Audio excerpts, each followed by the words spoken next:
जयराम जी री राजसमंद में ने एक दुकान में ने बदमाश दिन दहाड़े 12 लाख रा आभूषण पे किदा हाथ साफ।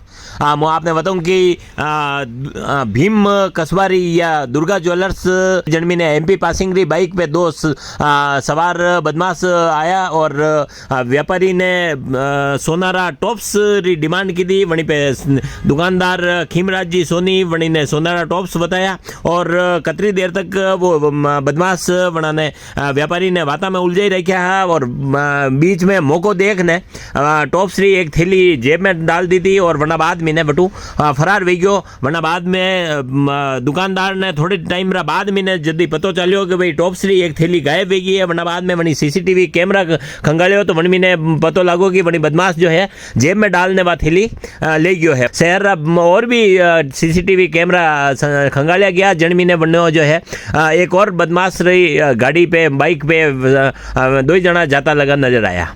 बाद में मौका पे थाना अधिकारी हेमंत जी चौहान वटे मौका पे पहुंचा है और फुटेज काफ़ी वायरल किया जा रहा है और आम लोगों को भी यह अपील की जा रही है कि कटी भी अगर यो बदमाश ये नज़र आवे तो वना ने तुरंत पुलिस ने सूचना दी दी जावे। अपनी वीडियो में देख सको कि ये जो है कई तरह जो है यो बदमाश मौको देखने या टॉप्सरी सोनारी थैली जो है लेने फरार भी है। पूरा यानी घटना बाद में पूरा शहर में दहशत रो वातावरण बन गयो है।